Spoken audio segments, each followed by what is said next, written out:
You folks are awesome. I love you guys. Let's see. I have to jump into another. I want to jump into a comment. This is a comment that I got today. I haven't put a whole lot of time into this, but I thought it was really fascinating. I did a video the other day. I think it was released this morning, actually. I think it was the video I released this morning about ICE being powerless.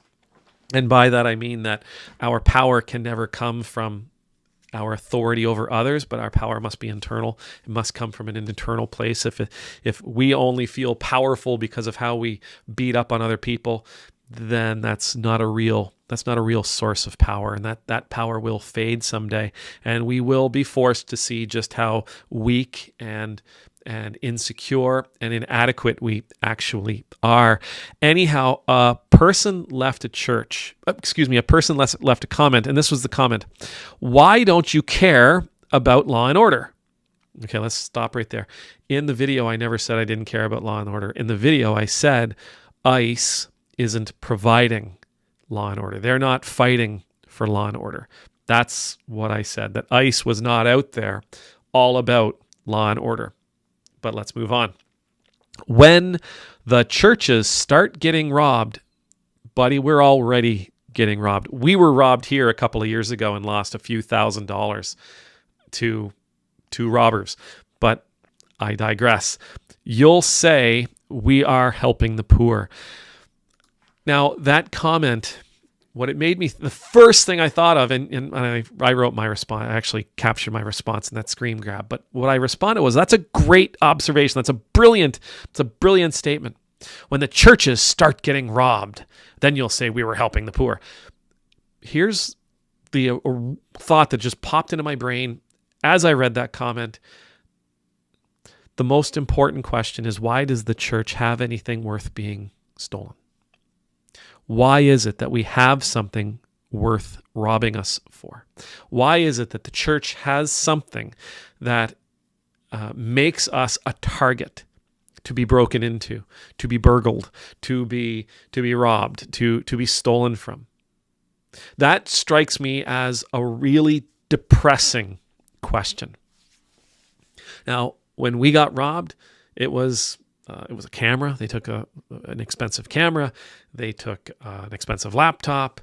They went through the tabernacle, and they didn't find anything in there that they thought was important enough. They went through the offices. There was nothing there for them to carry off. But for the most part, that was it. They grabbed the stuff that they could easily take. And as I said at the time to the congregation, and as I said at the time online when I think I told all of you, for me, the greater question is it's not about, oh, I can't believe they robbed us. It's about, those folks who robbed us. They must have been in a pretty desperate place. They must have been in a really desperate place for them to come and take stuff that they're going to have to pawn off. Stuff with serial numbers. Not that it was ever found, but stuff with serial numbers. Stuff that they're only going to get pennies for. They must have been in a real desperate place to rob a church. You've got to be in a really desperate place to rob anybody. You have to be in a really desperate place to steal from your neighbor, whether you know them or not. Again, I was telling you about, I'm reading Viktor Frankl's Say Yes to Life. And in my reading this morning, he talks about being asked by the court to determine whether a young person was mentally stable, whether he was competent to face trial. Whether he was somehow insufficient or something like, I forget the exact term he used. And how Frankl responded to the question was, yes, no, this person is absolutely capable of standing trial. No, there was nothing wrong with them. They're not somehow inferior. Inferior was the word. They're not somehow inferior, that they can't stand trial. The young person was, in an act of desperation, stole some bread. It's that age-old question, right? That young person stole some bread. And what Frankl responds to is that for this person, not to have stolen the bread, that would have meant that, given everything that they're going through and given their context, given how their life is going and given their need, stealing the bread was actually the sane thing to do. It was the thing they needed to do. To do otherwise would have said something different about them. Just because we get robbed doesn't mean those people who rob us are the bad guy. And from the church perspective, we should be willing to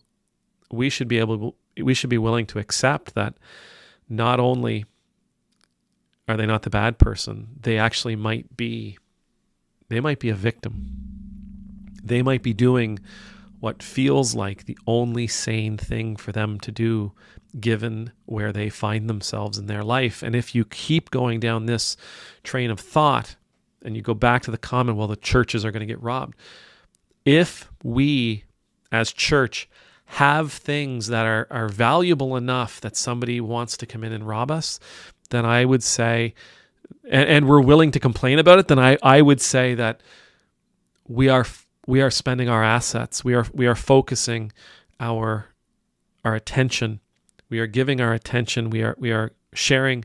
We are using our gifts for things that we should not be using our gifts for. If our neighbors need to break into our buildings to steal from us, it means that our neighbors are hungry, which means we have failed. The church has failed. If our neighbors are desperate enough that they're going to rob a church, then we have failed. I know I'm making a huge assumption, but they're hungry for something. Whether it's for bread or whether it's for an illicit coping mechanism, they are hungry for something, and it's our responsibility to feed them. It's the church's responsibility to feed them. It's Christians' responsibility to feed them. When the church gets robbed, the church has some questions to ask, all right, but it's questions they need to answer. It's questions that we need to consider for ourselves going forward. We, of all the institutions in the world, we need to be willing to ask those questions. We need to be willing to ask those questions of ourselves. If we ask those questions of ourselves, I think we get a better, healthier, more righteous understanding of our way forward as a congregation, as congregations, as a faith. Amen.